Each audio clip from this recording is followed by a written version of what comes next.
All right, welcome back into another episode of the News4JAGS podcast. Jamal St. Cyr alongside Justin Barney. Countdown is on. We're less than 2 weeks out. Under 2 weeks out, man. Under 2 weeks out. It's crazy. But it's crazy because there's no first-round pick for the first time in franchise history. So that first night of the draft is going to be a little bit weird. Yeah, it's going to be strange. It's going to be strange. This is the first time in franchise history, no first round? They've never had a first-round pick. Does that mean that Gladstone now has to trade in? That could be. So, but he says F them picks, right? Hey, that's kind of the meme that pops up every year with James Gladstone, or last year when he traded everything for Travis Hunter. But yeah, that's kind of the theory he operated under in Los Angeles with bringing in veteran talent on trading the veterans.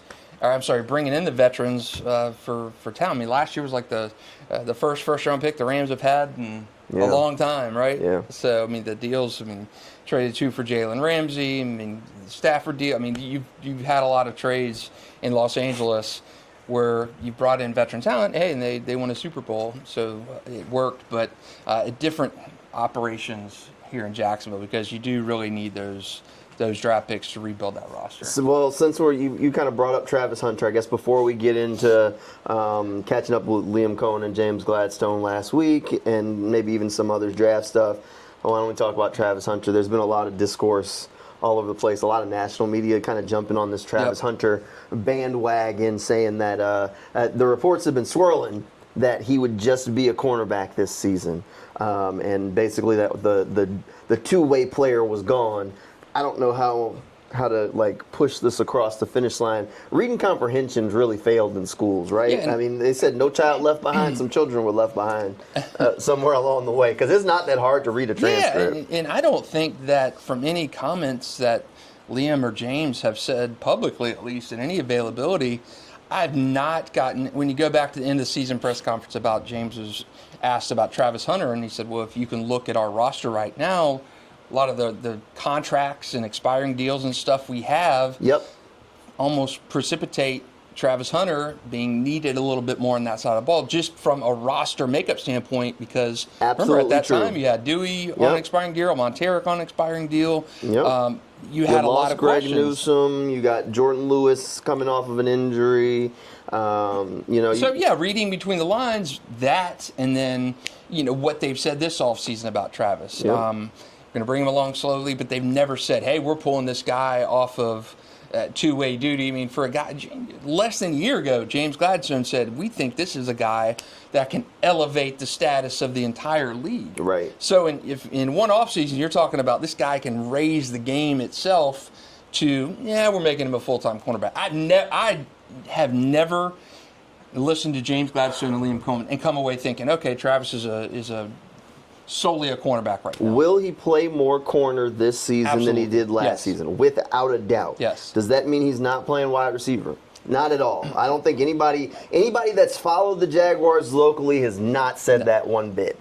It was funny to watch the interaction. So Ian Rappaport had one of the big posts that was making its rounds talking about Travis Hunter. Travis quote tweets it and says, "Now who told you this?" And then Adam Schefter goes on the Pat McAfee show this morning and basically kind of cleans it up of, well, they need him to play more cornerback this season, but he'll still be able to play wide receiver, of backtracking and set the record straight a little bit. And it all comes from, at the end of the day, they don't pay that much attention to the Jaguars. They kind of chime in. You get somebody asks a Travis Hunter question, they grab onto it and then start running with stuff because it's pulling headlines. Look, Travis is going to play offense and defense. It's going to be harder for any wide receiver in the Jaguars wide receiver room, and I think this is fair to say, to earn snaps because there's competition there. Is that fair? Yeah. All right. So because you have Jacoby Myers, because you have Parker Washington, because you have Brian Thomas, because you have Travis Hunter, that's 4 guys right there that are all going to be fighting for snaps. Yep. So you want to play all of them, which means they all are going to take a hit in their snaps. Now, you got 3 guys that can only give you snaps at one spot. Right. So it stands to reason they're going to play the majority of their snaps at wide receiver, right? Parker, maybe you still let him be your kickoff returner, but I don't even know I think you take that off his plate. But you're going to let Travis still play on offense. He played more heavily on offense than defense last season. I think we just might see it flip, where he plays more heavily on defense than offense this season. So think about the snaps he was playing at cornerback last season. Maybe those are his offensive snap share now, as opposed to where his snaps at wide receiver are now his defensive snap share. Yeah. It's not just him playing exclusively on one side of the ball. It just might be him flipping his focus a little bit. Yeah, and I get the thing, and I've said even from last year, I don't think Travis Hunter will play two-way positions full-time for the bulk of his career. I think they're going to get to middle year 2, start of year 3, and say, we really got to scale this guy's workload down. His knee injury last year wasn't the result of playing two ways. It was a freak accident. It happens in the NFL. I think the issue with Travis Hunter is going to be the wear and tear eventually on him. He's not a big guy. He's a pretty slight guy. Right. I do think he will play sparingly on one side of the ball this year, and I do think that's going to be offense, because I think with a healthy BTJ, with Jacoby Myers a year in the system, with Parker Washington emerging, with Brenton Strange emerging, okay, that's 4 guys right there. I think Travis Hunter is going to be kind of grabbing at the scraps. Now, the scraps could still be 35 to 50 receptions a year. That's really not scraps. But from what we saw him do at Colorado, I don't think it's going to be that workload. I think he's going to be a starter at cornerback opening day this year. I think he's going to get a couple targets a game, 2, 3, 4 targets a game. I don't think we're going to see him be that volume guy like Wiz at Colorado, and I don't think we ever were going to see him that, just because the physicality of the NFL is going to dictate where and how much Travis plays both ways. I think I don't want to say ever. I'm not an ever guy. I don't like to talk in absolutes, especially when it's an absolute for a guy like that. Especially, we know how the NFL goes. Look, all it takes is that Rams game to have not been garbage time, and let's say this season, he gets his 5 targets, as you said, week 1. He takes those 5 and goes for 100 yards. Yeah. He turns 5 targets into 100 yards and maybe a tutty. You think he's only getting 5 the next week? You don't think that snap share is going to grow a little bit? I don't know. I still think they keep him limited. I don't know. Just Look, with the guy. I get it. The guy, again, let's say you got 5 scorers in the NBA. Right. You know, who are all those going to, unless Trevor's throwing the ball 60 times a game? Look, I look at it the same way we looked at maybe Parker Washington last season. It took him a little while to really earn that heavy snap share. But if Travis is locked down at wide receiver, I think, or at corner on one side, and then they start giving him spoon feeding him wide receiver looks, and let's say, again, using your number 5 targets, and he takes that and he doesn't miss a beat, they'll say, all right, well, let's see if we can get him a little bit more. That's still, and 5 targets a game. I mean, that's a nice number for a wide receiver. That's a pretty solid target share for your 4th guy. I mean, that's extreme for your 4th guy. I mean, you're talking into, what is that? I'm bad on math, but you're talking 85 targets a year. Yeah. That's a pretty crazy number for a 4th receiver. That's a decent clip. I mean, but he is the type of wide receiver that you want to create touches for. I mean, you hear coaches talk about it all the time, these dynamic players where you want to make sure he touches the ball 2 to 3 times a game, because you just never know what can happen. And that's how Liam's talked about Travis, where they just want to put the football in his hands a couple of times and see what he can do. And I feel like now they have a better understanding of where they could use him, where when we really saw him shine, he was being used differently than maybe that gadget. Just give him the screen and let him work. Let's get him down the field, let him go up and get the football. Yeah. I don't know. Look, I'm not going to close the door on by the end of the season he could be playing a little bit more heavily, but all of that requires health, and he's going to have to take advantage of all the opportunities that come his way. But to clear it up, again, he is going to play both ways. That is not without question. He will play a lot of corner. He's going to play wide receiver. Will he play more wide receiver if injuries stack up? Absolutely. I think so. And I don't think James or Liam have ever, at least publicly, said anything in local media to think that Travis Hunter wasn't in their plans on offense or defense. Never. The only thing they said was end of season press conference. If you look at our roster now, you can form that opinion that, yes, Travis, we have far fewer guys under contract at cornerback than we do at receiver. So, you can form that opinion that Travis is going to probably be needed more there. But he never said at the expense of being a receiver. So I don't know where a lot of these national guys kind of formulated this and said, all right, well, he's going full-time on defense. I don't think that's ever been said, intimated by anybody publicly with the Jaguars, ever. It's so bad. All right, back on topic. Let's rein it back in. So we got a chance to catch up with Gladstone, Liam Coen. They had their annual kind of pre-draft press conference. Nothing groundbreaking coming from it. Overall, I mean, I think the biggest takeaway for me was the working relationship between James Gladstone. It was interesting to be able to watch as Gladstone's answering these questions, some of Liam's reactions along the way, even some of the kind of inside jokes that they shared up there. Night and day from some previous duo press conferences we've seen. But this one was fun. It was really good, and Gladstone gave us a little bit of a peek into what it's like to hang out with Liam Coen and even to watch some film with him. The most fun about watching film with Liam, right? So when I'm just doing it by myself, I'm focused in on typically a single player, going from one play to the next, in large part just evaluating what that guy's doing. When you start bringing a coach's lens into the conversation, they start diagnosing scheme across all 11 on offense. How's that matching up against what we're getting in the look from the defense? And then 3 minutes later, we're moving on to the next play. It's a classic. But you get a PhD every offseason of trends schematically when you start diving in with our coaching staff on a lot of the draft work and free agent work. So that's always a level up for our scouting staff, analytics staff that are in on those conversations and get an idea of some of those layers that you may not otherwise keep top of mind unless you're focused on the schematics. Does that make your job harder, though, when he's sitting in there? Of course it does. Absolutely not. I get to process it a slower tick. I don't have to be so rapid fire. No, it's good. I get to take a pause a little bit and think about it differently. It opens my mind. It just gets a little drawn out. No. James, how important is I mean, it just goes to show the kind of relationship that pair is kind of building together, right? You think you would have seen that from Doug and Trent?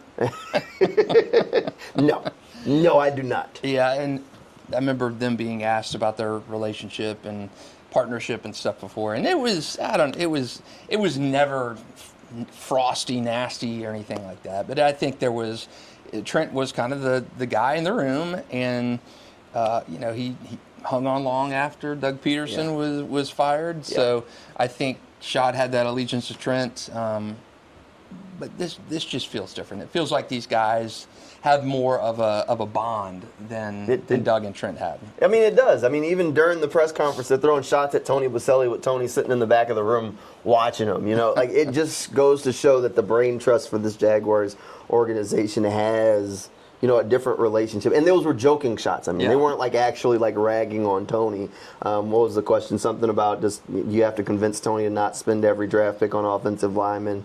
And, they say, oh, yeah, you really do. And something to the effect of if he's not physical, it's a hard sell for Tony if he's not one of those guys. But it's that sort of ability where, you can build that bond where you can joke amongst yourselves about some of these things that they've probably talked about and snicker and have fun along the way that makes it where it works. Right. And I think that's the sign of a good working relationship is when you can, have the joking and affability and stuff in the media and, you're not always so rigid and, business oriented. Those guys can poke fun, laugh at each other, have fun. And I think you saw that even last year when they all were hired and kind of the relationship together. Talking to Tony at the Liam Coen introductory press conference at the stadium, he just had a different vibe about his relationship with Liam. This was before James Gladstone was hired. And then you get James in the mix. And James is very studious, a student of the game. He uses $3 words a lot of the time with ecosystem and all this kind of crazy thesaurus type of vocabulary for a lot of people. But you get that where you've got the analytical guy in James, Liam the coach, Tony the former player, and you throw all these guys together, and it really feels like something you would see on a college campus, all these buddies hanging out together. And I think that's what made last year special, and I think that's what makes this dynamic work is you've got a vantage point from a Hall of Famer. Yep. You have a vantage point from a former quarterback. Absolutely. A very, very strong offensive mind, a system builder, and then you've got a guy like James Gladstone who's analytical to the T, studious, studies things to the core, has his way of doing it, learned under legends out there in Los Angeles. And I think you threw all of that together, and that's just been the perfect working group together as that the three-headed monster. Absolutely. So, I mean, it's working right now. I think that's the biggest thing. These pre-draft press conferences, they don't want to say anything about anything because you don't want to give anything away going in. But you kind of can get the feel of the relationship, and I think that was the biggest takeaway. Yeah, I think so. And we talked about it off the top. You're picking at 56. This is the first night of the draft. Unless you move back up into round one somehow, which I think is a possibility, you're waiting 56. And those guys joked around like, hey, we've waited a lot longer than that before, right? You know, it was a long time at the resort when we were waiting, a long time at the beach before we made our picks. You're in that same situation this year. You're not waiting as long as some of the guys waited with the Rams, where you're picking on day 3 as your first pick. Right. That was a lot of Rams drafts over the past few years. I can't remember the stat. I think it's they didn't make a first round pick from like 2017 to 2023. Crazy, or 2024. A remarkable stat because they traded all those for veterans. So I think it's interesting. These guys, you know, fans are probably, you and I are like, man, this is the first time ever the Jaguars haven't had a first round pick. These guys have done that song and dance before. Yeah, they've been there before. All right, so I guess we're kind of winding down on it a little bit. Let's talk draft for a minute. So I think we can agree that one of the biggest needs on the team is defensive tackle. Yes. Right? It's also one of the weaker positions in this year's draft class. Okay. Do you lean your biggest need, you reach for the pick there at 56 because it's only going to get thinner from there? Yep. Because you know if you don't get them at 56, do you get one at all? Right. Or do you go for legitimately the best player available and just move on and possibly not get that defensive tackle? I think you have to. I think it should probably be every team's philosophy every year. You certainly draft the best player available on your board over a need. And James said there's some nuance in this and how that's done. Sure. Is your best player available? Is it better than a position that you have ranked higher, say at offensive line, where it's not a position of need? So he said it varies in the draft, where you're looking at these situations, say, well, you know, our best player available that we think is available, well, he's not as graded as high as such and such. Or there's so many nuance and layers to best player available or the high, you know, drafting for a need. Defensive line, defensive tackle is not that highly rated. I mean, especially by us, by Draftniks, by people who have done the research, is not the highest. I mean, you're talking Caden McDonald, maybe the highest defensive lineman, right? Yeah. I mean, Peter Woods has fallen. Caleb Banks, there's questions on him. If you have these guys, say you have Caleb Banks, throwing out a name, you have Caleb Banks graded 65th on your board.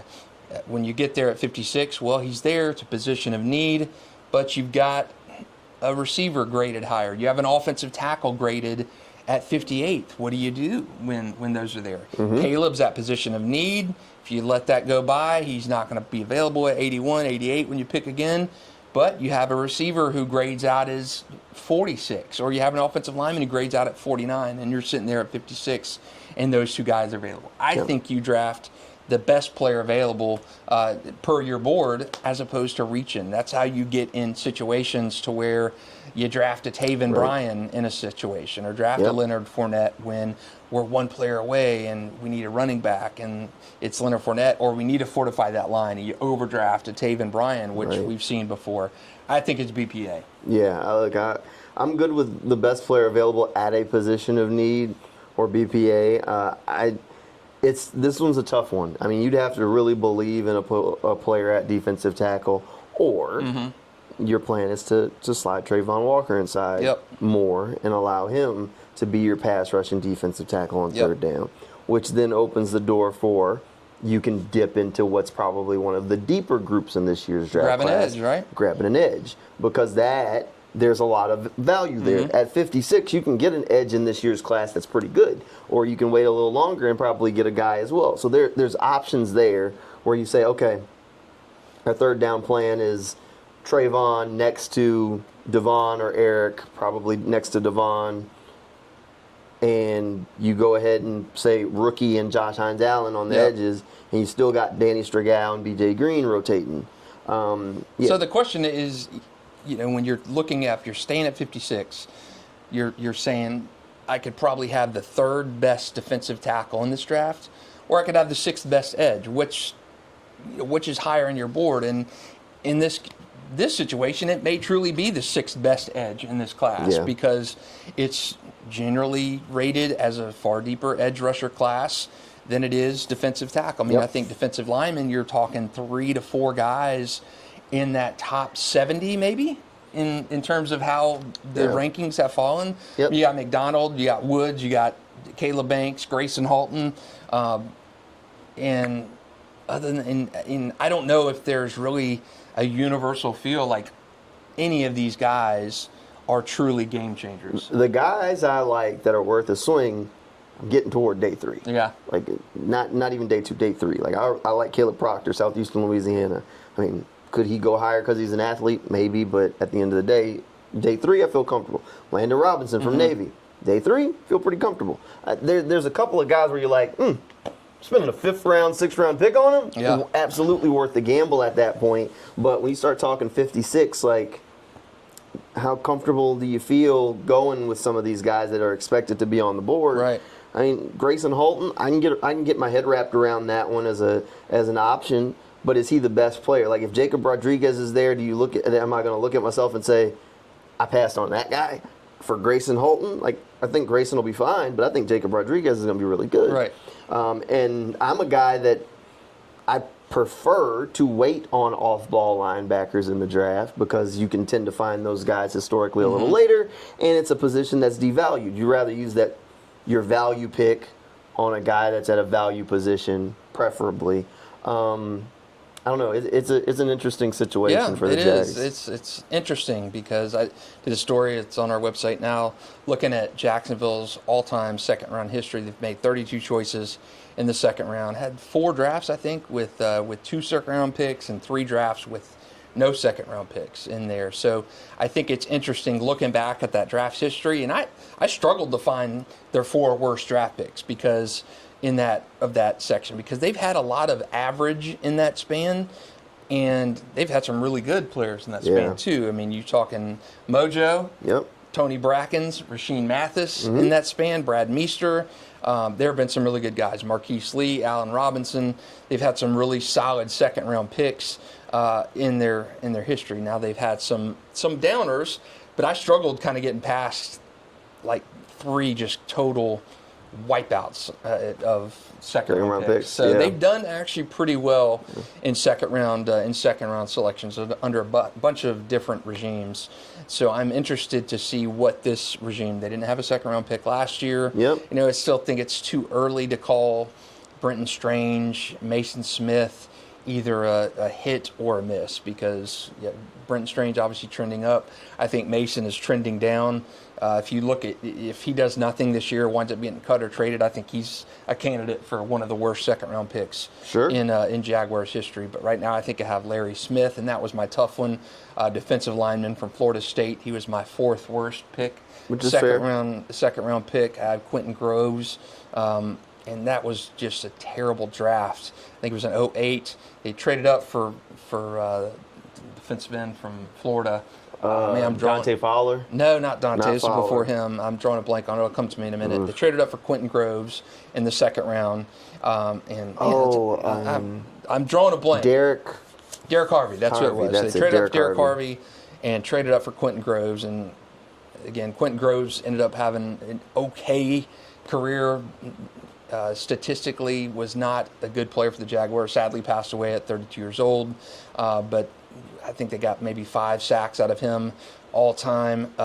Another terrible second-round pick was the guy from Hampton, cornerback back in the day. And they two guys from Hampton football. Come on. Golly, what was his name? Cordell something.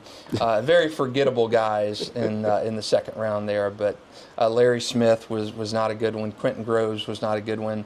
I'm trying to think of some others. Evan Britton was not really a great offensive lineman. I didn't have him in my bottom 4, but I'm drawing a blank on my other one. But yeah, there were 2 guys from Hampton drafted by the Jags. And you find talent wherever it's at.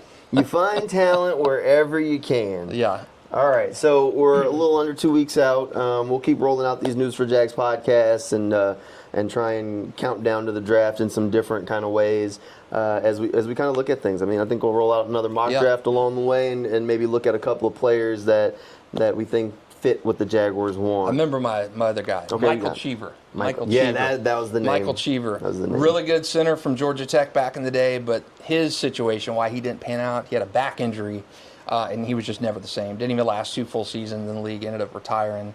So he was my other guy. That was my bottom 4 draft picks. Really good player, but just couldn't bite the injury bug for him. Nah, that's tough. That's tough. Well, hopefully the Jaguars don't get any injury bugs this go around. Second-round picks, I think it's been better. It's been average to better in terms of Jacksonville's second-round pick history over those 32. So that's positive. And this will be James Gladstone and Liam Coen's first second-round pick together. Yeah, they will, because they didn't do one last year. 4 picks on day 2. You got 1 second-round pick and 3 in the third round, 4 picks in the top 100. That's honestly a pretty Chance good to clip. move up, too. Pretty good clip. Or you move up. I think they're going to try and use those picks. I think I'm starting to feel. I don't know if they wait till 56 in the second round. I'm out of the move to the first round window, though. I think maybe earlier in the second to go get a guy if they feel somebody's sliding. I think realistically, when you and I wrote last week for kind of a look at the Jags draft strategy, I thought a move up into that mid to end of the 30s was more realistic than a jump into the first round. I think the cost to move up from 56 to that first round when you're still trying to build out a roster with your guys and reshape a lot of this roster. Who was your trade up guy? You said if you were going to trade up, you go for somebody. Christian Miller, defensive tackle from Georgia? Yep. Okay. So that was my thinking. If you jumped up, you could probably get like into that window to 35, 36, 37, 38. I think I had him moving up with the Titans, Texans, something like that, into that back half of the 30. And you could do that with not a lot of, I mean, you don't want to empty the chamber and send all your day 2 picks to there to move up 20, 18 to 20 spots. I think that's more likely because you're going to have to probably send that second, your trove of third-round picks to move up to that, and I don't think they're at that point yet. I think if they do a move, it'll be up to that from 56 to between 35 and 40. Yeah, I had them trading up for Mesidor, the edge from Miami. If you look at some of the mocks around, some of the guys that tend to be plugged in have him slide, and the age is really a factor for a lot of people. But if you look at Rams draft history, they've drafted older guys, not bothered by that with the expectation that he's going to be ready to play. As a rookie, you maximize what you're going to get on that rookie contract and then kind of move on. And that would kind of fit the bill of going to the edge class, get you a guy that you think can be a wrecking crew on the outside, and then let Trayvon slide inside more. As we sit here today, are you still thinking with that first pick, defensive line, some capacity? Yeah, I keep finding myself back at defensive line. I will put it this way. I think it's a trench pick.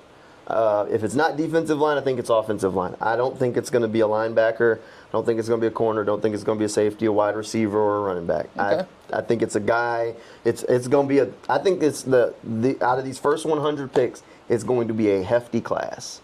I think the weight limit on this thing is going to push. Going to push. Need to draft me then. The way I'm getting. Man, alive. Not quite. But I think it'll be hefty. I think it's a line guy. The bad sign for Mason Smith, too. If you go defensive line in the draft. Mason, defensive tackle room's empty though. You had Justin. flat. Yeah, that's true. It's you empty. had so much potential, and just haven't been able to follow it. This is make or break year for Mason Smith. Yeah, this is a big one for him. Training camp is going to be a big one for him. All right, let's go ahead and wrap this thing up. So we will keep these rolling out the rest of the way, and we'll see you guys next time.